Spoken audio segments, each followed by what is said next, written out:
Okay, so this morning I started talking about attachment and went through some shortcomings, disadvantages of attachment. Um, and I was going to go on to talk about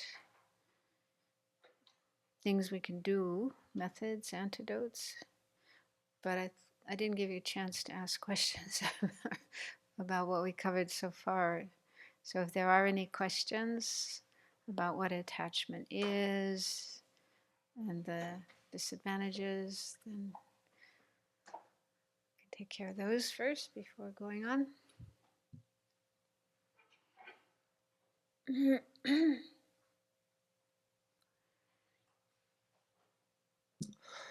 I think after the session we had an amazing meditation with Venerable Zapal, and she was pointing out to different things that for me are normal, and I was seeing that attachment is very dangerous because it felt like there is transparent like thing on my thoughts that is there, but I can't see it.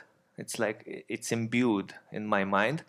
But then I was thinking, where is the difference between attachment and then expressing yourself?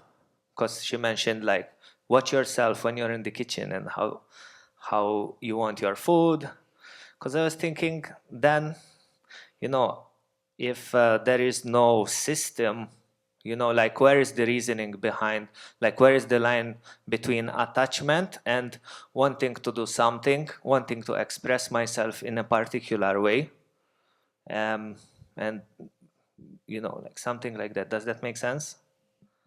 So, what's the difference between attachment and just having the wish Yeah, like to expressing yourself like in a particular way. expressing, you mean verbally or your No, like behavior? creatively. Let's say I'm cooking in the kitchen and I want something, in a very specific way, because it makes sense.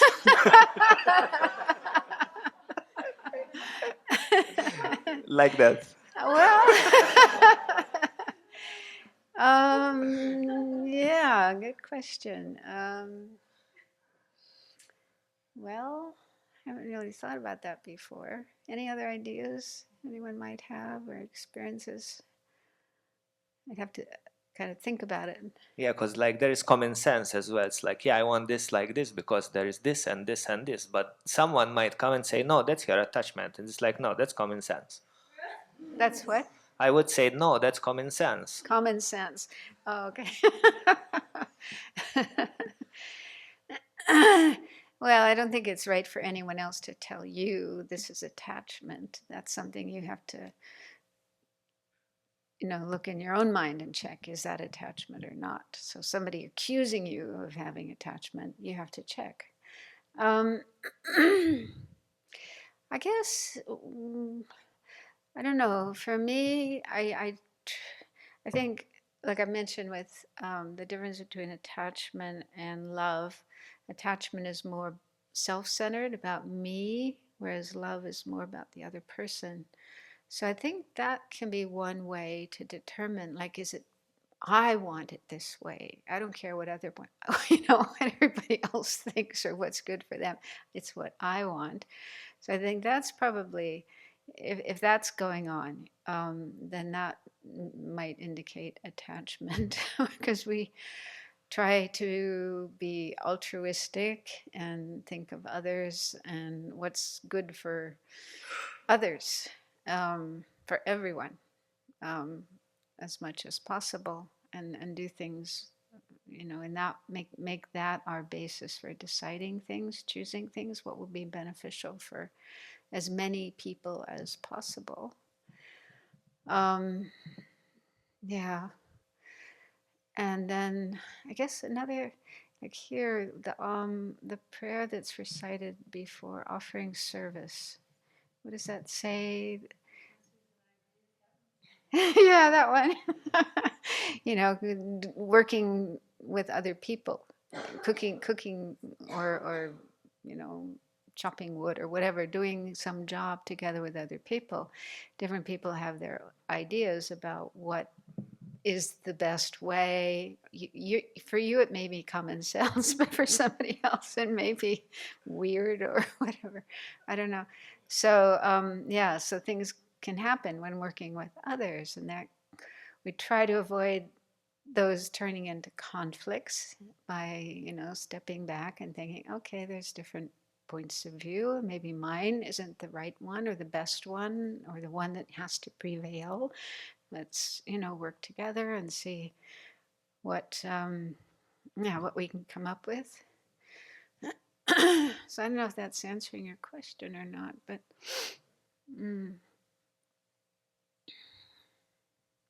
and I guess another maybe clue for attachment would be if we feel really unhappy if we don't get our way. Yeah. And especially if somebody else gets their way and we don't get our way, then that could be a sign of, the ego and attachment. Yeah. Keith? I work in the mental health field. And so one of the things that we've really been working on is letting go of the outcomes of our clients' lives and really trying to understand that people are autonomous, they have their own decisions to make. And so I think so I'm thinking about there's times where like the right thing to do can be pointed out, but forcing somebody to do the right thing, to me, that's attachment. If it's more important to me what the person does than it is to them, then I'm attached to their outcome and I'm just trying to control them. But I can still offer things, and as long as I do it without trying to force it, and as long as I'm not upset when they say no or do whatever they're going to do, which is what people do, So I feel like for me, a lot of the difference is it really comes down to how upset do I get if it goes, how upset do I get more upset if it goes my way or if it doesn't go my way? That's my way of kind of trying to determine, but it takes a lot of focus and concentration, and it's just ebbs and flows. And what about people who've been living in the community for a while and probably face this sometimes? Every day.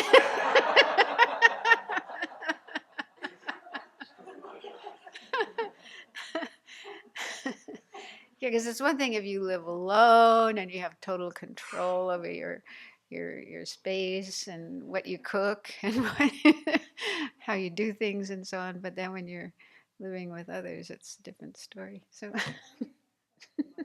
Who deals with this every day? No, okay, thank you.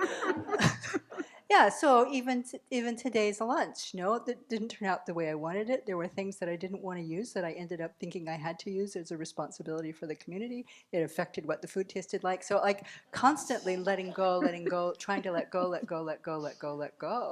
of reputation, let go of my own particular flavors that I like more than anything else, or not wanting to use those dead vegetables that I didn't want to hide in the soup, and I did anyway.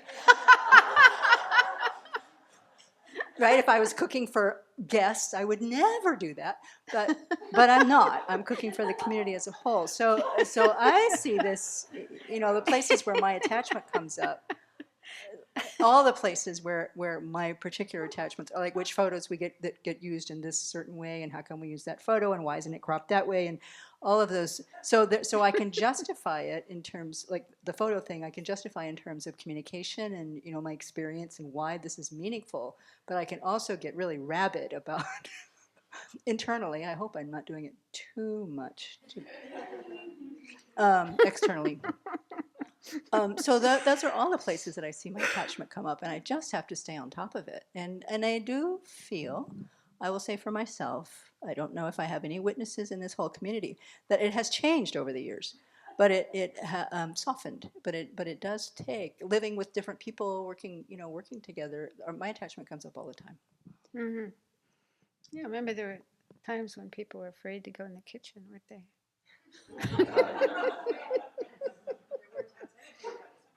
No.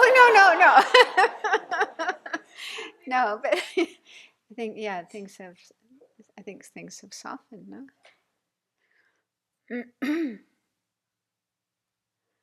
On to it briefly. There was a time, it was a short period of time because we got a hold of it, where people were putting up very specific ingredients that we needed to get on the shopping list for groceries, like very specific.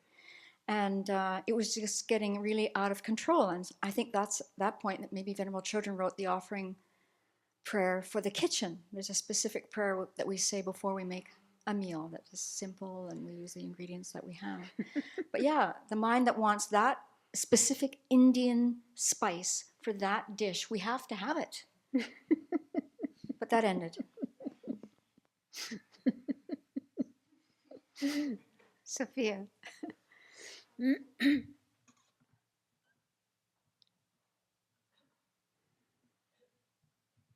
I think that, based on my experience, that the attachment to ideas is the most difficult to identify easily. As you were saying, anger, you feel it and you act, and it's easy. Sorry? Anger is easy to detect, to identify. But in contrast, for me, the attachment, as you were saying, is not that easy, especially for me, the attachment to my ideas, the way things should be. My plan is better, my preferences. So the more preferences I have, maybe I have to think about it. And sometimes it helps me what my mother-in-law told me once. She said, I intervene only when there's danger. Other than that, I let people do their thing. And there was time, so in this period of learning, there was a time when I said in a group, oh, I don't think I have attachments. Oh, so blind. Because I thought, well, I don't have particular attachments to material things or even to people, but ideas. Things should be this way, and that is related with arrogance, is related with anger, so that's the one that is very sneaky for me. Yeah, so a lot of things we can learn about ourselves with these teachings.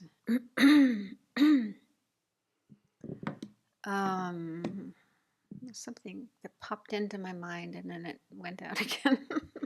Maybe it'll come back. Oh yeah, I guess sometimes when I'm teaching, especially relatively new people who are new to Buddhism, I suggest that they work on the strongest attachments that they have and the ones that are harmful. Yeah, like if they are eating or smoking or drinking, shooting things that are actually harmful for their health and their life, then, really try to cut down on those or stop them if possible. So things that are harmful for our life and for our health or harmful for other people, then, work on stopping those. And then other types of attachment that are,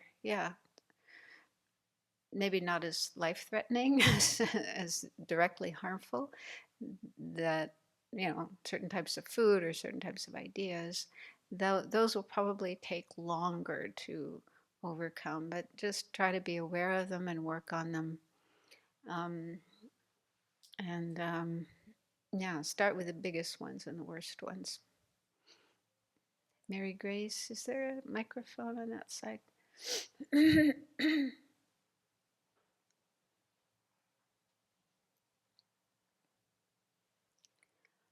I think there's another attachment to add as a teacher, and we're watching the effect of computers and screen time with children as young as 5, and how I can't remember who did this study.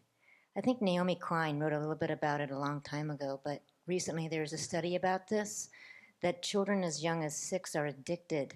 I mean, they're truly addicted and they get sick. There's things that happen to their brain. They don't sleep. It affects their eating if they don't have access to their device. And people will not sleep for days because they're gaming. And it's very, very, it's becoming a problem, as it's just as much as a problem now as drugs are. It's really, and yeah, it's pretty bad. And but what we're seeing is that it's more and more with the younger students. It's really hard to take their devices away from them, as young as 4 or 5.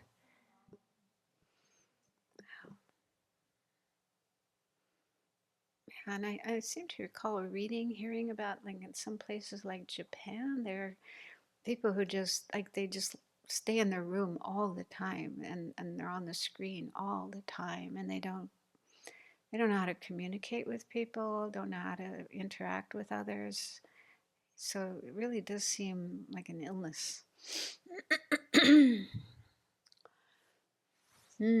So yeah, another harmful kind of attachment.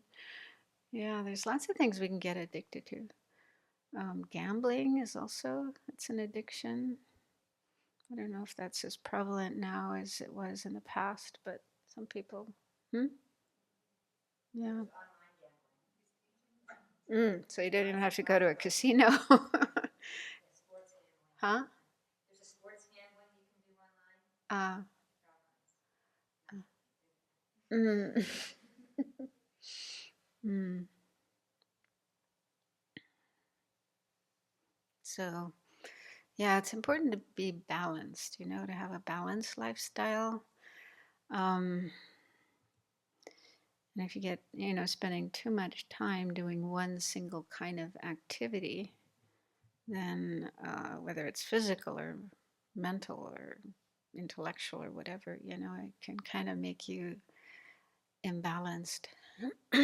That's why I think here's a good situation. We have periods of meditation, periods of work, offering service, I should call it, periods of, community interaction and fun things and serious things, and yeah, it's like a lot of different things. So I think it's good to a good situation from that point of view.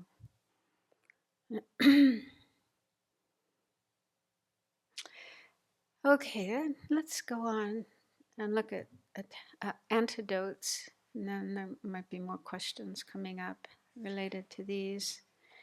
So, so first of all, to contemplate the disadvantages, which I showed on the previous screen, but I think it probably takes time to recognize the harmfulness of attachment, and our habit may be to think there's nothing wrong with it. It's healthy. It's good for me. It's a cause of happiness, and so on. And so it's good to to investigate disadvantages of attachment, and you can look at our own experiences in this life and others that we know, things in the news. There's also a lot, like in the arts, in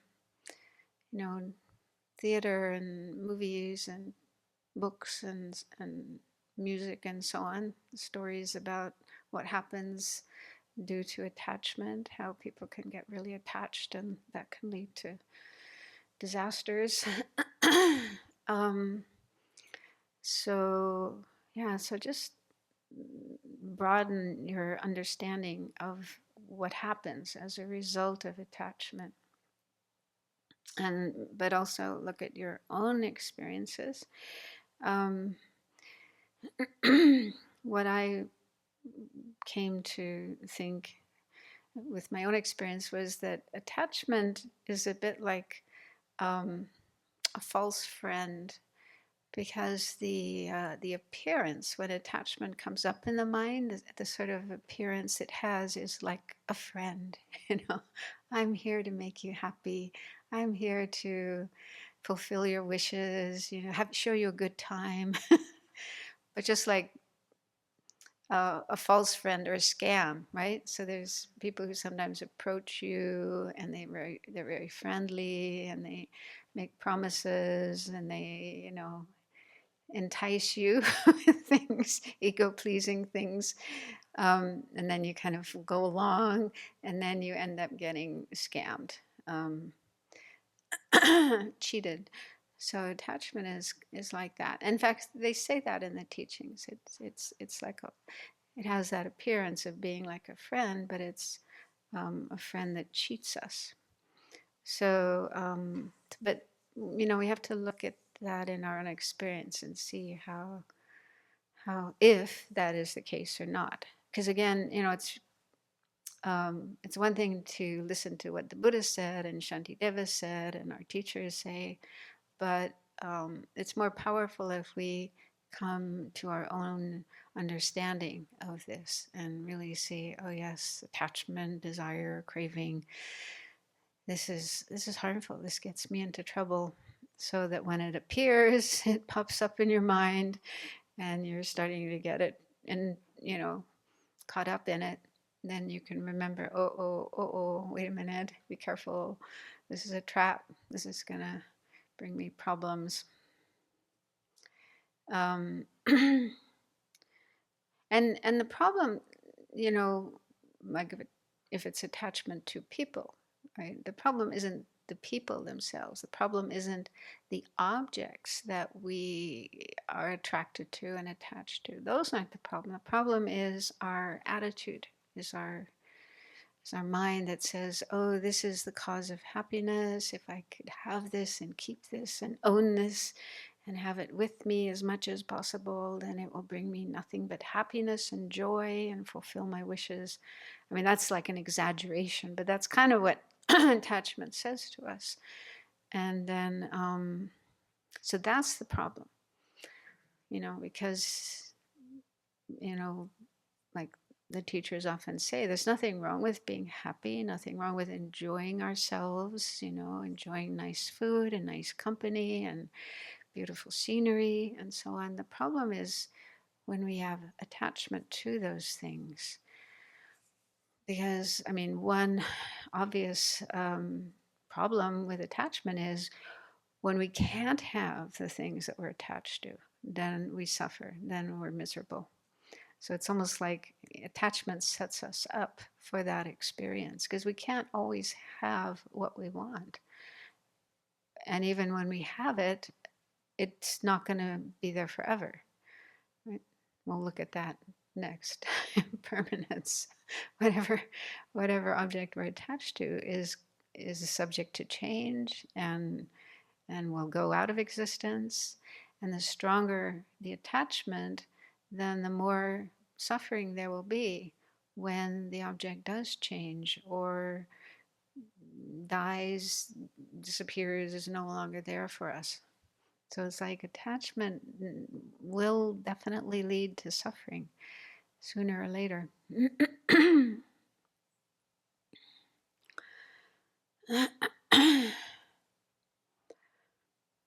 Yeah. So just looking at our own experience of attachment, trying to recognize for ourselves what role it plays in our life and what kind of problems it leads to, and whether or not it leads to real, genuine happiness and satisfaction.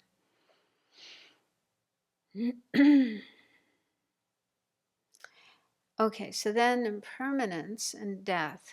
That's the next one. So we've already talked about impermanence, but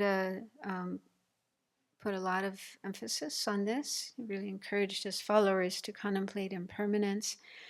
And it said that there are two levels of impermanence. There's coarse and subtle. Coarse impermanence is examples of change that we can see. They're obvious, visible, like somebody dying or something burning down or falling apart or breaking, whatever. So visible impermanence. And then the subtle impermanence is happening every moment. So our bodies, for example, also our minds, all the material things we see in the world around us. So all of these things are actually changing every moment. and actually many times every moment. The rate of change is super fast, and and um, and this is because things are made of little particles of matter, and those are not fixed, permanent things, but they're moving and changing. And so, since the tiny particles that make things up are changing, that means the objects themselves are changing. But we can't see that with our eyes. Um, so it's kind of invisible. But we know from science, yeah, scientists who study the makeup of phenomena, they say this, that these tiny little particles are moving and changing all the time. So that's subtle impermanence, the fact that things are changing every moment. And as they change, they get older, more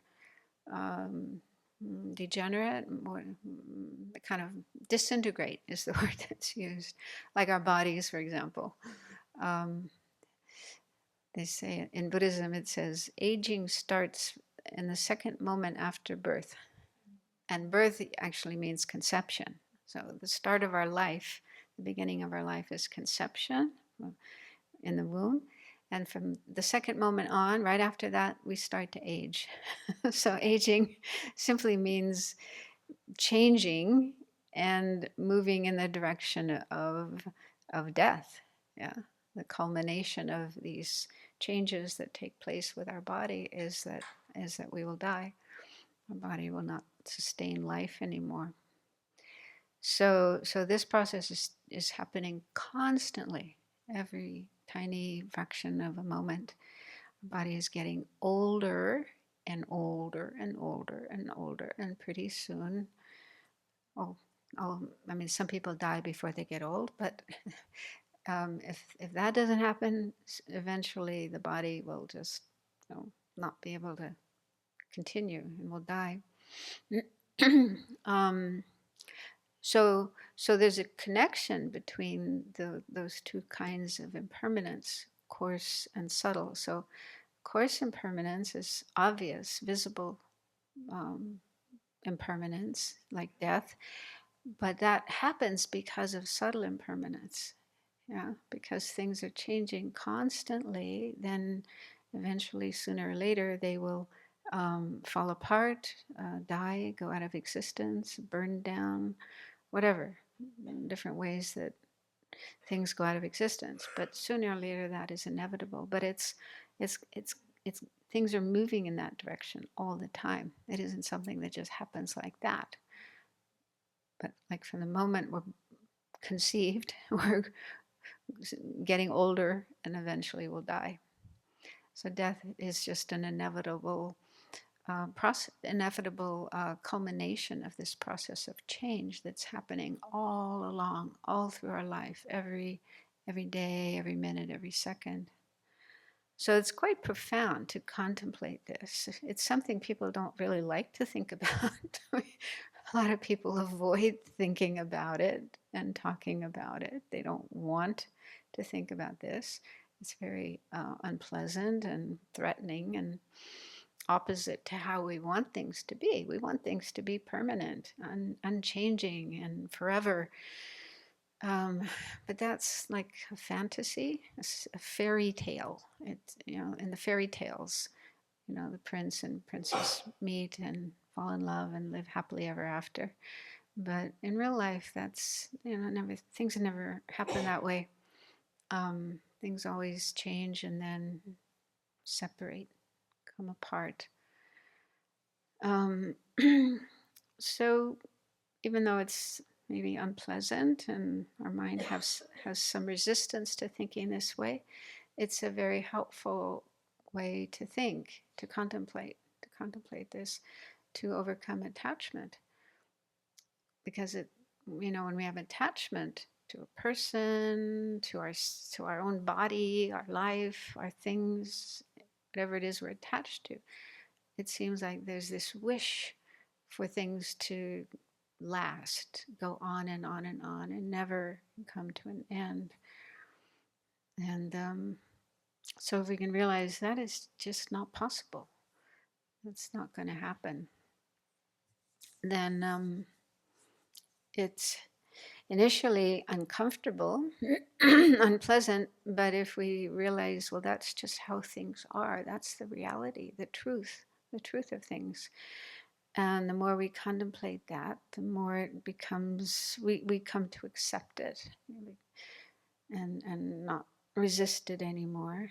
And then that makes it much easier when changes do happen, like the loss of a loved one or the loss of your health, something you used to be able to do and you can't do anymore, or the loss of a piece of property or whatever. Any kind of loss we experience isn't going to be so shocking, so disturbing, because we've already sort of prepared ourselves for that by contemplating impermanence. Like there was a time I was living in Los Angeles many, many, many years ago, and there was a group of people living up in Beverly Hills that had a weekly meditation, and I would go up and lead them in this meditation. And one time there was a lot of rain, very, very, very heavy rains, and then there were mudslides, and some of the houses collapsed and, fell down the hill. And so after that happened, when we met again, one of the participants said that happened to his house. His house collapsed and fell down, and he seemed pretty calm about it. And he said, well, because we've been talking about impermanence and meditating on impermanence, when it happened, just thought, well, that's impermanence. But he said his wife hadn't been coming to the meditation group, so she wasn't so happy. She had a really hard time. So that, to me, that showed how, preparing ourselves, contemplating and accepting impermanence will help us be more prepared for when these changes do happen, and we won't suffer so much. So this is one of the best antidotes for attachment. So when we notice attachment to whatever person or object, to just contemplate that it's not going to be there forever, and not only that, but it's also going to go through changes, and it won't always be the way it is right now. Things get older, more worn out, right? You buy something brand new, it's so nice and new and shiny and perfect, but inevitably, as it's used, as it's worn, it's not going to stay that way. So just preparing yourself for that. And then with people, that's probably the hardest one to think about, that, the people we love and care for, and they're really, really important to us, and we want them to be there as much as possible. But, it's just reality that they are going to pass away.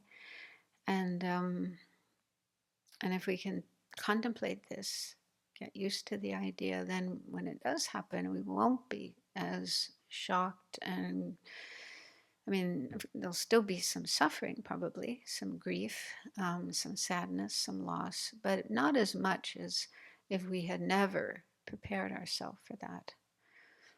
And it's also, I think, beneficial to mentally prepare ourselves for the loss of loved ones, because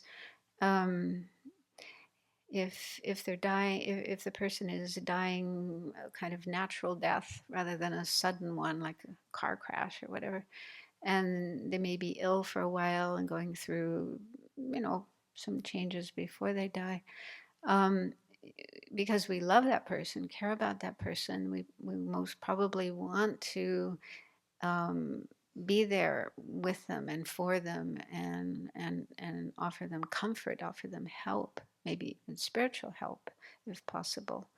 So we want to be able to support that person as they're going through that experience. But if we haven't done anything to work on our attachment, if we still have really strong attachment to that person, then we'll be probably feeling a lot of sadness, anticipatory grief, and that could interfere with our ability to be there for them and support them at that difficult time. Does that make sense? So the more we can, get used to the idea of impermanence and death and prepare ourselves for that, the more we'll be able to be in a positive state of mind, a good state of mind, to be able to help our friends, our family, our loved ones when they're going through that experience. Because I heard a very sad story once about a woman who was, I think she was fairly young, like in her 30s, early 30s, and was diagnosed with cancer, and it was terminal. So she was dying, and somebody was visiting her and offering her support. But this person said that all of this woman's friends just disappeared. They weren't coming around to see her, which was really sad. It's understandable because they probably didn't know what to say. Yeah, I mean, you're not supposed to die when you're 30. You're supposed to be alive and, working on your career and your marriage and your family and all these kind of things, but death. So my guess is those people never thought about death and weren't prepared for it themselves. And so they just didn't know what to do and what to say. And it was just too kind of frightening for them to think about one of them, someone the same age as them, passing away. And so that was sad. But at least I think this woman did have some people who were coming to see her and helping her during that time. And there was another woman I met who she lived somewhere in California in a fairly small community. And she had a child, maybe 7 years old, something like that, a little boy, and he was dying. And because it was such a small community, kind of everybody knew what was going on. She said when she was in the supermarket, she'd be walking down an aisle and she'd see another person like turning down the aisle, and then they would see her and they would quickly go back. And so again, like it was just too hard for people to face. I mean, being a mother oneself, having kids, and here's a mother who's got a kid who's dying. I mean, it was, what do I say? Probably that was what was going on in their mind, and also just so confrontational. That's like the last thing you want to happen to you, losing a child. I'm just guessing, but that was, probably quite painful for her. So those illustrate what can happen, if someone we know is dying, and if we haven't prepared ourselves mentally by contemplating the reality of impermanence and death, then we may not know what to say, what to do, and might stay away from that person because of that. And then that wouldn't feel good, right? You wouldn't feel good about that afterwards, that you couldn't be there with them and offer them support and help. So that's a benefit, even though it's difficult to contemplate impermanence and death. But it's beneficial for ourselves to be more prepared for losses that we will experience, and to prepare for and to be able to help others when they're going through these experiences. And then we can also contemplate impermanence with regard to the pleasure that we experience with things that we're attached to. Yeah, Like I mentioned that the other day with the kiwi.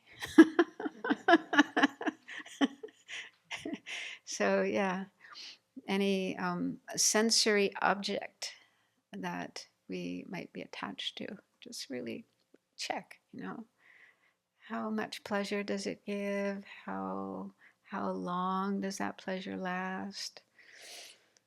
So just to recognize how impermanent it is, how it isn't really very long term and satisfying.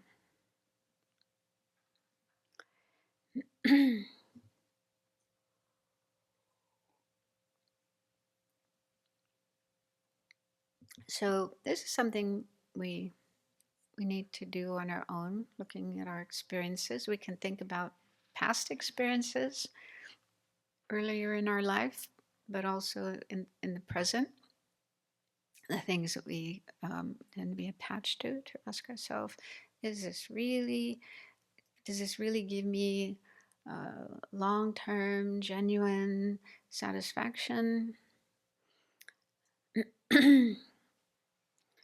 Is it worth being attached to? So this will help to decrease our attachment. And then, yeah, for death, I don't know, has it been done here? There's a whole meditation on death, a 9-point meditation on death. Probably not here. Yeah, there's this wonderful meditation in the Lam Rim, the stages of the path about death. Just to summarize it, there's kind of 3 main points to it, and then each of those has some subpoints. But the 3 main points are just first contemplating the certainty or inevitability of death. That death is something that happens to everybody, me and everybody else, all living beings. Whoever is born inevitably will die. So it's just the natural outcome, the natural result of birth. And that seems obvious, but it's probably something we don't normally think about and maybe even try to avoid thinking about. But the Buddha said it's very important for us to think about because it is going to happen. And then that becomes even more apparent with the second main point, which is about the uncertainty of the time of death, that we don't know when it's going to happen. So if we look at our mind and our thoughts about death, we might think that, yeah, I know I'm going to die, but it's not going to happen soon. It's not going to happen for a long time. I'm still young. I'm healthy. We have these kind of excuses that we make for why we don't need to think about death or prepare for it. But there's no certainty about that because young people die. People can die at all different ages. We just had a friend, Tanner, who passed away at the age of 34. And of course, people a lot younger than that die. Children die. Teenagers die. People in their 20s die. It's like, it's not just something that happens to elderly people, people in their 80s and 90s, but it can happen at any age. And then also there's many causes of death, different ways that death can happen. So we may think, well, I don't have any serious illness, I'm healthy, so I probably won't die soon. But I think disease is the main cause of death. I think, what is it? Heart disease? I can't remember. I looked it up before, but I think, yeah, heart disease is the number 1 cause of death. Cancer is pretty common as well. But there's all kinds of other ways that death happens, like accidents. Yeah, car accidents or plane crashes or walking in the forest and a branch falls on your head, or also think can happen just all of a sudden in your body. even if you don't, you may not have any recognizable illness, but all of a sudden you can have a heart attack or brain, they call it brain aneurysm, yeah. And that can happen to people well, maybe not children, but young people. These kind of things can happen. So something like suddenly out of the blue, something can go wrong in your body and cause a death, be the cause of death. And there's also people who die in their sleep. I know a few people that happened to, and they were I think they were not old, they were in their 40s, and they just went to sleep and then didn't wake up again in the morning. That's probably rare, but it does happen, and they don't know why. And like, they can't find any cause of death in those situations. So that's another whole contemplation about the different ways that death can happen, just to get a sense of, well, yeah, we don't know when and how it will happen. And so it's not to make us frightened, not to put us into a state of terror, panic, but just to be prepared, not take life for granted, not take things for granted and be complacent. And this meditation comes on the back of the precious human life, where we contemplate how fortunate we are to have this life that we have as a human being, healthy and everything we need, and especially access to Dharma, learning the teachings that show us how to develop our potential for enlightenment. So we're really, really fortunate to have this life, and then we contemplate that until we feel that we definitely want to use our life to practice Dharma, engage in spiritual practice. And so then right after that, the next meditation in the Lamrim is impermanence and death. So now don't be lazy and don't take it for granted, because we don't know how long our life will last. So so it's a good balance there, so that we use our life well and wisely. So so contemplating impermanence and death are really helpful for reducing attachment. Also attachment to people and things, because when we die, we leave behind our friends, all the people that we are close to, and our possessions. Oh, that's right. I forgot to talk about the third point. That's the third point. The third of the three main points in that meditation. The third point is to realize that the only thing that really helps at the time of death is the Dharma, spiritual practice, because we leave behind all our friends and family, we leave behind our possessions, our money, and so on, and we even leave behind our body. So none of those things will go with us when we die and go to the next life. The only thing that goes with us is whatever imprints are there in our mind from the things that we did in our life, like karmic imprints, but also imprints of qualities that we may have habituated ourselves to. And so, if we created negative actions, non-virtue, then that karma will go with us to the next life, and that will bring negative experiences. But on the other hand, if we have created virtue and we've learned Dharma, practiced Dharma, and created a lot of virtue, then we'll bring that karma with us to the next life, and that will be beneficial for future experiences, but also beneficial at the time of death. So if we are familiar with meditation practice, Dharma practice during our life, and have learned how to manage our mind, how to keep our mind in a positive state and free of negative thoughts and feelings, then that's really helpful at the time of death, because we want to be able to die with a positive state of mind, not full of anger or attachment or fear or, those sort of afflictive states of mind.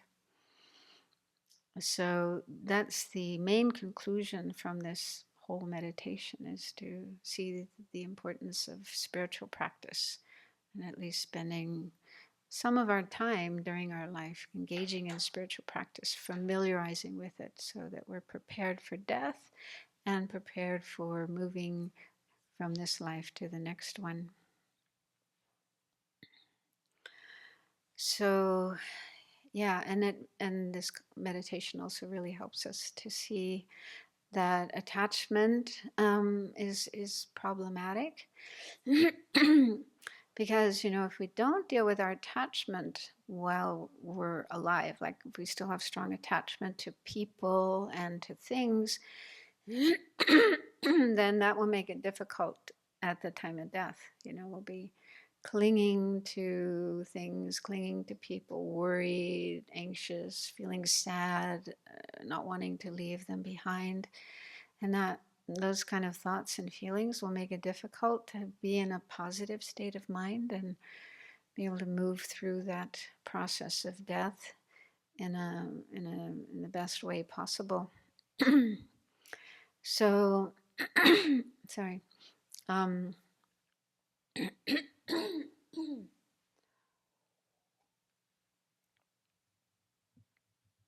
Talking too much. Yeah, so the meditation on death is a good antidote to attachment. To just see that, attachment doesn't make any sense. I'm not going to be able to keep these things with me forever. I'm not going to be able to be with these people forever. It's better to let go of attachment. Of course, we can still remain friends with them, love them, care for them, put energy into them, but try to do so without this sticky kind of attachment. Does that make sense? Makes sense, but doing it is something else. Not easy to do.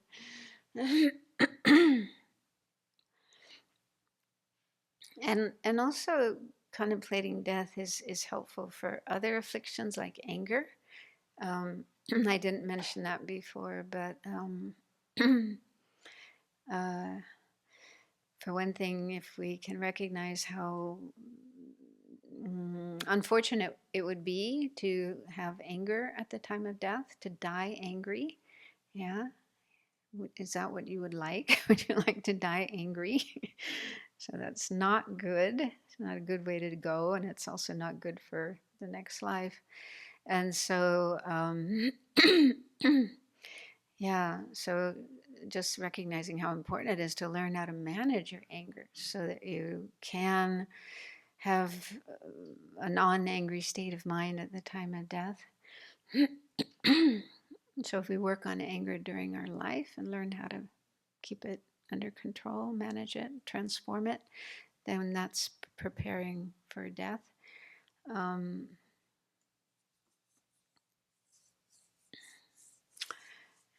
And again, we don't really know how long, when death is going to happen. So I think there was something written by one student, somebody who came here for a retreat and then wrote something afterwards about that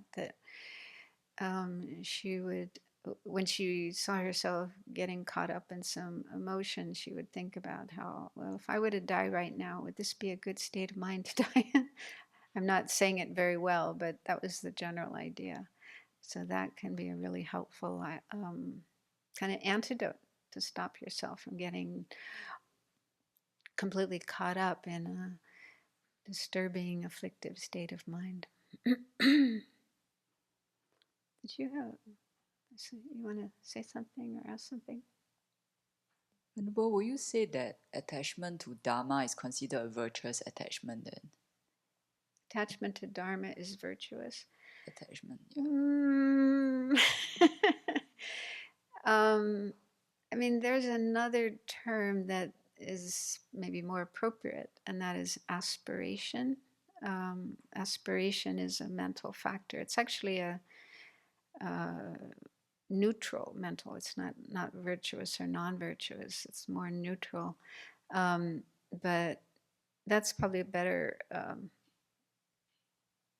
mental factor to have. Aspiration to learn Dharma, to practice Dharma.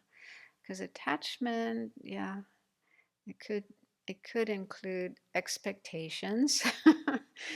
And then it could also lead to unhappiness if you're not able to practice as much as you wish to or think you should or whatever. So it could lead to other problematic emotions. Whereas if we talk about aspiration for Dharma, aspiration to learn and to practice Dharma, without that, because attachment is usually based on ego, on I want something, and if I have it, then I will have all these benefits. So there's some not so positive aspects of that.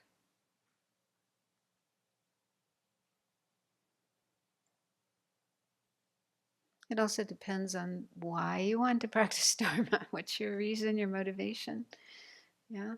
So it's possible to engage in study and practice without a good motivation. So we want to make sure that our motivation is a good one, a positive one.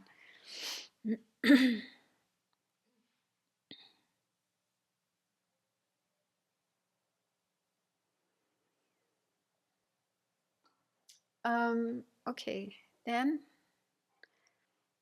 the next one is to reflect on shortcomings of the object you're attached to. So attachment, we use the term attachment when it comes to things that are polluted samsaric objects, things that are part of samsara, and so they're not perfect. Okay, all the things in samsara, beings and bodies and material things and worlds and so on, all of these things have imperfections. There's nothing perfect in samsara. They all have flaws. And they're simply not able to provide kind of real, genuine, long-term peace and happiness. But when we have attachment to a person or an object, as we saw, it tends to focus on the positive qualities and exaggerate those, and sometimes project things that aren't even there. And our mind may also be kind of blind to flaws or imperfections or aspects of the object that aren't so ideal. And so we have a distorted view of this person or this object that we're attached to, thinking it's 100% wonderful and fantastic and perfect, and it's going to satisfy our every need, and it will never harm us, never let us down, never dissatisfy us. So yeah, it's easy to have those kind of unrealistic ideas and expectations.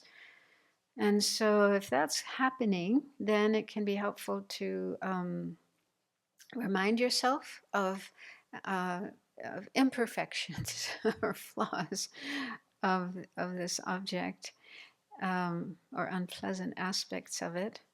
So, like, for example, if you have fantasies about having a certain type of car or a certain type of phone or computer or device, and your mind is carried away with, oh, how wonderful that would be, how happy I will be, I will do this and I will do that. And you just think of good things, the good things that will happen if you have that object. So it can help to contemplate the downside, the expenses, the maintenance, the possibility of it getting stolen or damaged or lost or whatever. Just to be more realistic, to have a more realistic view of the reality of owning that particular object, using that particular object. Does that make sense?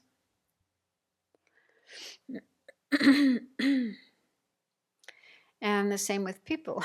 If you're attracted to a person and and your mind is sort of fantasizing how wonderful it would be if you could get close to that person, have a relationship with that person, and you're only thinking of positive things. You're not thinking of any downsides.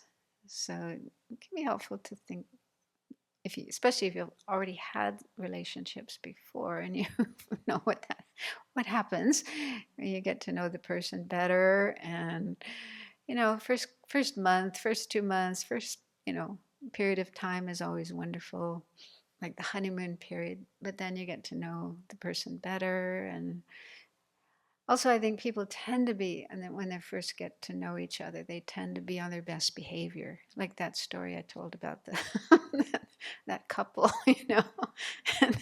but then, once you're more committed to each other, then you may let your guard down and show more of your real self. And so just to be prepared for that, that you might discover things about this person you didn't see before, and they may not be so delightful, so wonderful. So just to be more prepared, and this doesn't mean going to the other extreme and developing aversion for the person, but just to see the person in a balanced way. Yes, there are some good qualities there, but there's also probably some faults, and maybe I don't see them right now, but I'll see them later. And try to have the wish to continue loving and working together in your relationship to work through whatever problems there may be. So we don't want to develop aversion or hatred towards this person or this object that we have attachment for, but just to have a more balanced, the term equanimity is sometimes used, an equanimous mind, neither attached nor averse, neither super excited about nor hateful towards, but just a balanced state of mind, equanimity.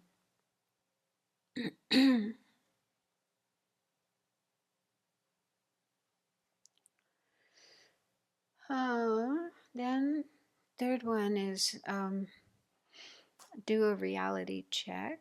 So just in general, this involves looking at your mind and what your mind is saying about the object that you're attached to, and checking if you're seeing them in a realistic way or not. So one thing our mind, and this may not be so overt, conscious, but just a subtle feeling that this person or this object will bring me happiness. Yeah, it's a source of happiness, a source of pleasure, a source of enjoyment, which I want.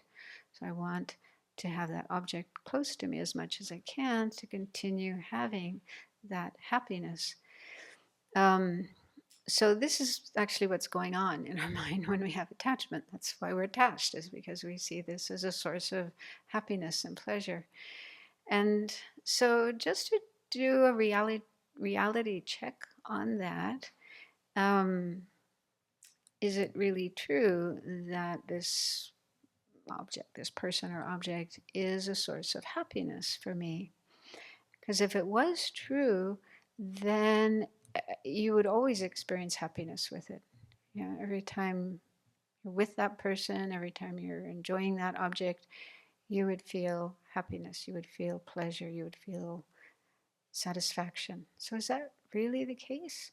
Or are there times when you're with that person or you have that object, but you don't feel happy? You don't have that enjoyment? Because the idea here is a sort of mistaken idea that happiness comes from there to here. Yeah, that object makes me happy. Yeah, almost like I'm empty of happiness until I get happiness from that object. So I think that's what we think when we have attachment, that makes me happy, and I need that in order to be happy.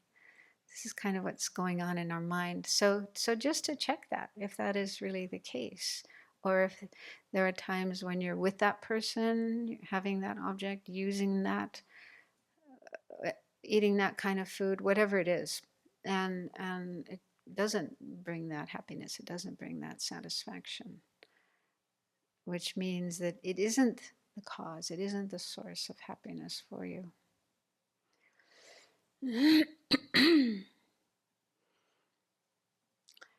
And another similar way of checking is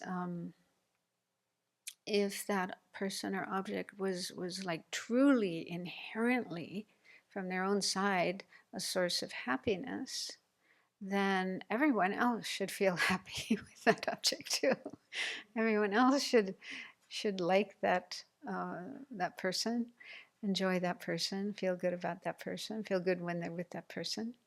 And so if we investigate that, then we'll probably find that's not the case, right? That other people can't see what we see in that person. What? You like that person? You find that person attractive? Or you like that kind of food? So so just to open up to how other people, what other people's experiences are with that object, whatever the object is, and recognize that no, not everyone has the same experience that I do. So it isn't really coming from there. My happiness, my enjoyment isn't really coming from there, but it's more about factors within my own mind. And those could be things like karmic, like we looked at before with anger, karmic imprints, conditioning, many different things, habit, who knows, many factors can go into why we have attraction, attachment to that particular person or object, and others don't. But just to recognize that a lot of it is coming from inside ourselves. So that can help to loosen the mind and the way the mind sees the object, and have doubt about whether the object itself is the source of happiness. Like, I need that. Because this is what can happen. We feel, I need that to be happy. I can't have happiness without that. And that's, I think, what happens sometimes when people are in a relationship and then the other person passes away and they may feel, I can't be happy anymore. Right? That happens, doesn't it? Like they really feel, I can't be happy anymore. Sometimes they even take their own life, or they just, in a short time, get sick and die as well. They just feel like without that person, there's no happiness, no joy. So that's very sad, because it's really not true. They're just not giving themselves the chance to find other sources of happiness, other sources of meaning in life. So, but yeah, this is one of the sort of delusions, one of the mistaken ideas that happens when we have attachment. And then another thing to check is it as attractive or wonderful as I think it is? So again, one way to check that would be to consider other people's views, other people's how other people see that object. So what's that phrase? Beauty is in the eye of the beholder. Whatever person or object we find attractive and wonderful and beautiful, it's definite that other people will not feel the same way that we do, and will see it differently, and may even see it in a completely opposite way. They find it annoying, irritating, ugly, unattractive. They can't stand it. Right, so again, that happens with food, with music, with, of course, people, with just about anything. So again, just to see that it isn't, what we find attractive and appealing in that object isn't like something inherently, permanently, objectively there in the object, but a lot has to do with our mind, what our mind is saying, what our mind is seeing in the other person or that object.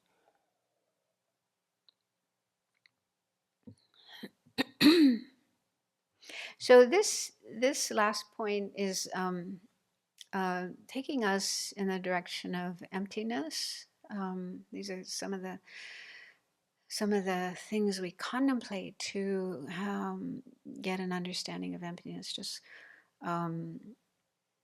questioning how we perceive things, and there's this instinctive tendency to see things as very objectively existing out there, over there, from their own side. This one is attractive, this one is unattractive, this one is makes me happy, this one makes me miserable.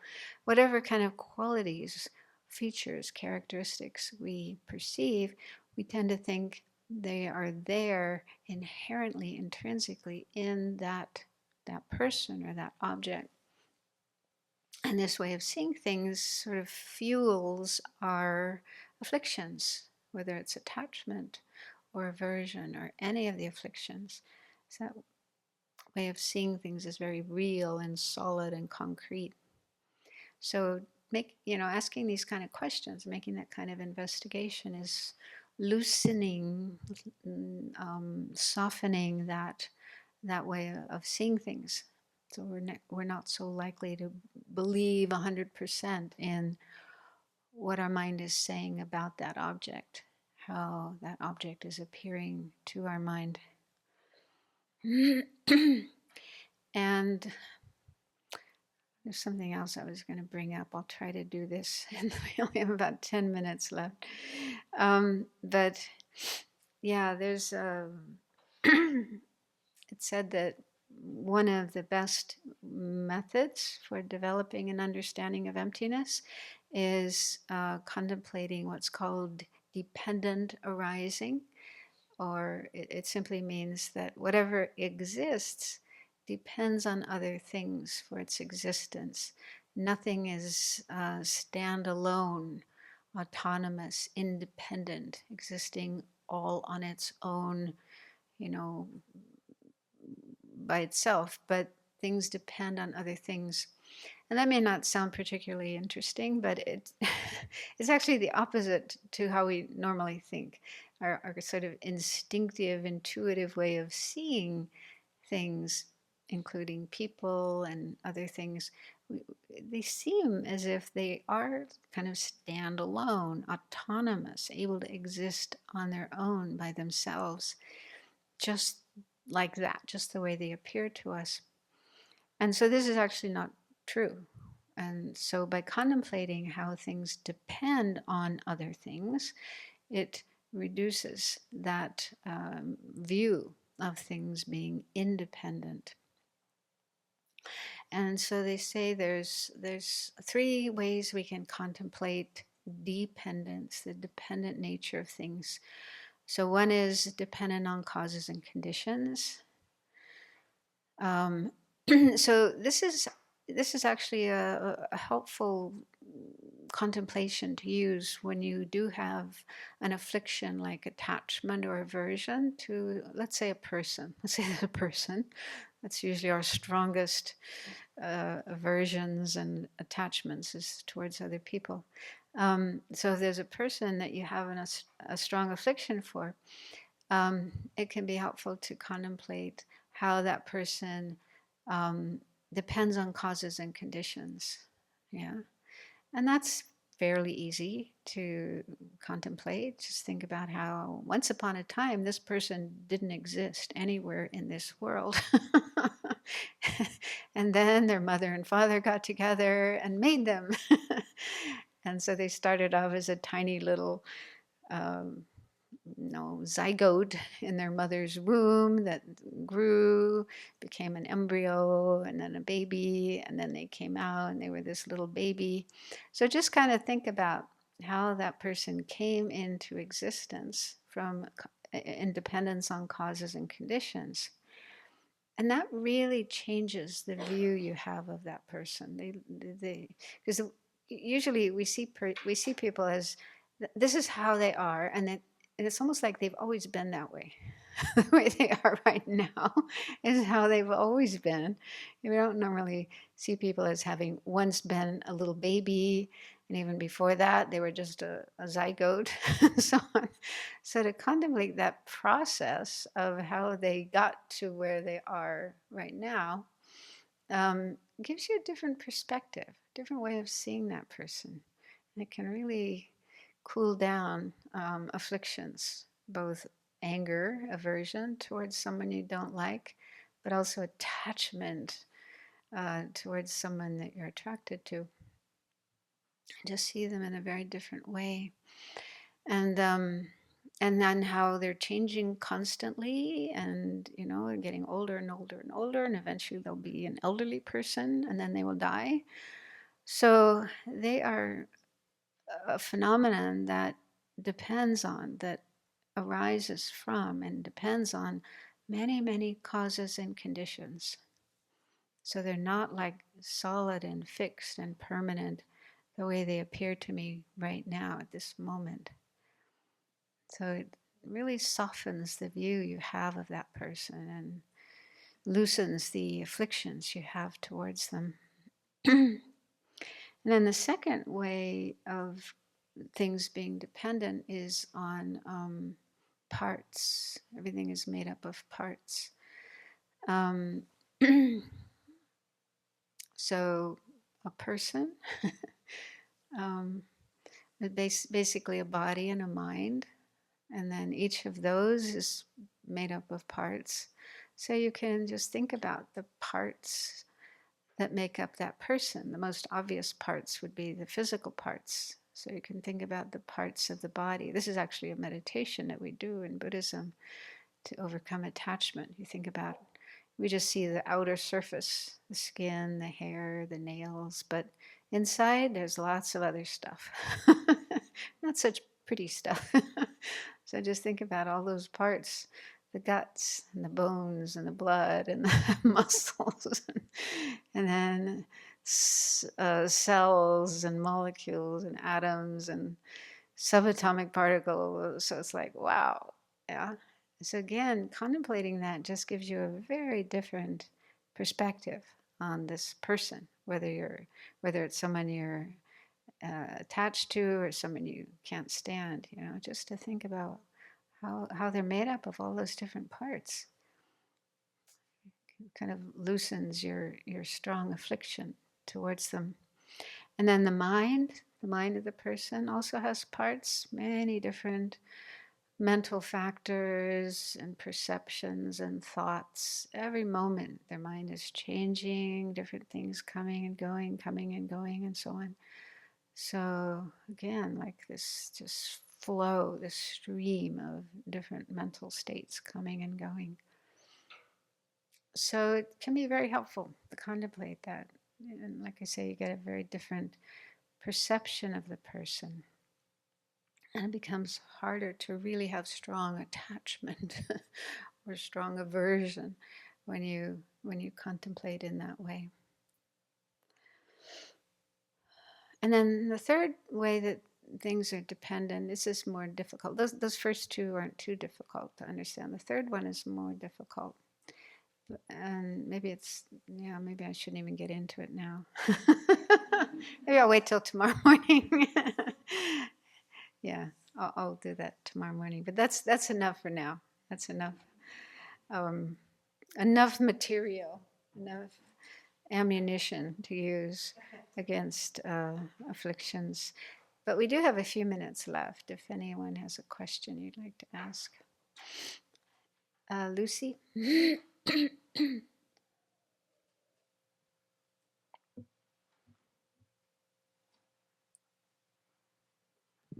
I was wondering how to apply some of those antidotes to attachment, as Sophia was talking about ideas, and Keith, I think it was, said outcomes.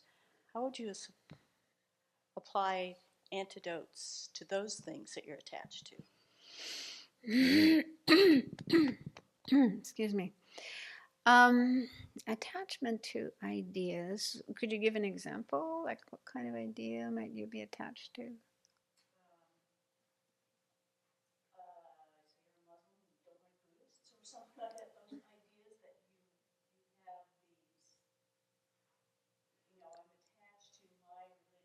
Mm-mm. Yeah, okay. So, like, different philosophical, religious views, ideas, political ideas.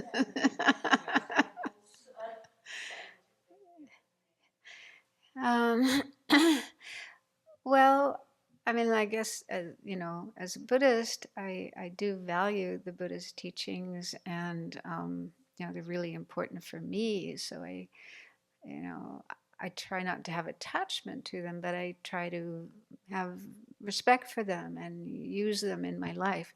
But I guess the problem with attachment would be thinking everyone should agree with me. This is the right view, and anyone who doesn't think this way is wrong. And that's what happens. That's how people get into wars, religious wars, and so on. And so I really love the Dalai Lama's approach to this. I really feel genuine respect for other religions and religious people. He often meets with followers of other religions. They have meetings, dialogue, and I've seen it. I've actually seen him, how much respect he has for um, other religious practitioners, and I really feel it's genuine.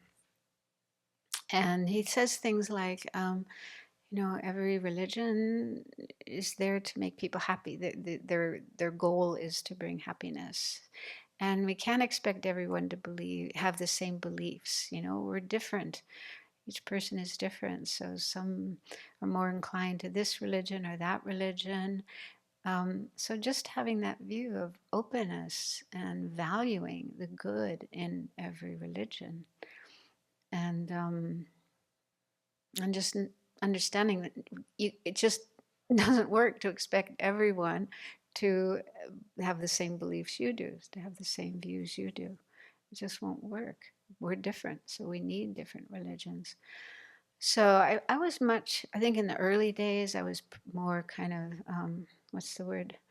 Rabid, closed-minded, and but over the years, especially with the Dalai Lama, um, his example has really helped me to open up more. And some of the people here have engaged in interfaith dialogue. Venerable Semkye especially, and Venerable Chuni as well, meet with people of other faiths in the area, and sometimes it's difficult, I guess, challenging. But at least as Buddhists, we have that view that we should respect the religions of others, not try to impose our views on them, respect their views. I mean, I guess it can be a little tricky if their views are intolerant of our views. Then it's like, okay, well, that's your way of thinking, and Well, how does that translate to an antidote? I'm trying to put it into my head as some kind of antidote to my, if I have an attachment to an idea, something like, maybe not a religion, but maybe I believe in evolution and somebody else says no, creation, and or something like that. Mm-hmm. Well, not sure. I need to think about that. But I guess just to accept that people are different, everyone is different, and has different ways of thinking. And if we can understand others and why they think the way they do, that can be very helpful. There's this group called Braver Angels. Braver Angels. I know Venerable Tsepel has had some involvement with them, but they I think their goal is to bring people together who have different views of political views and religious views, mainly those. And they get people together and teach them how to talk, how to have a civil conversation about these touchy topics.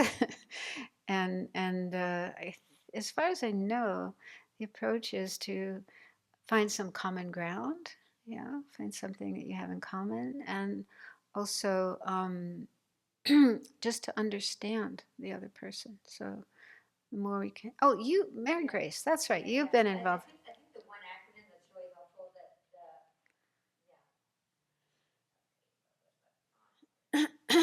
is I never thought, when you're in these dialogues, is I never thought of it that way.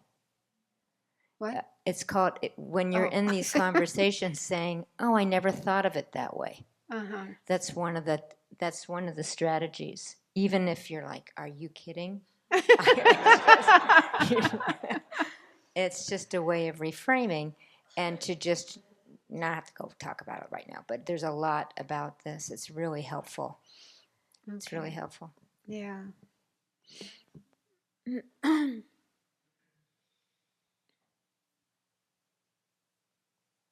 I've been thinking about democracy lately and realizing how I am attached to democracy as an idea, as an ideal, because I see a lot of the benefits of it.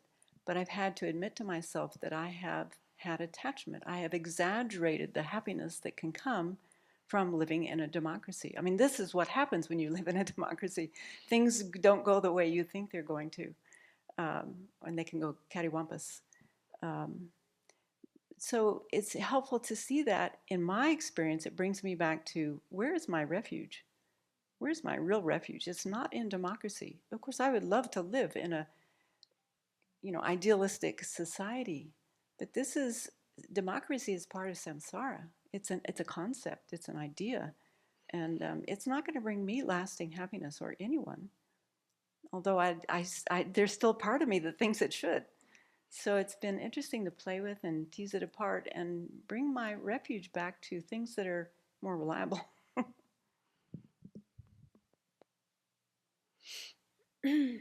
I'll think some more about this and see if I can come up with other. We've run out of time, but yeah, see what comes up. But I guess just to recognize that one problem of having attachment to ideas is that then that can bring you into conflict with others who have different views, even opposite views to you. So that's not ideal, right? That's not good for anyone to have conflict and aversion and so on. So to hold your ideals, what you believe in to be true, but hold them in a way that, you're not super attached to them. But I'll think more about that. Thank you.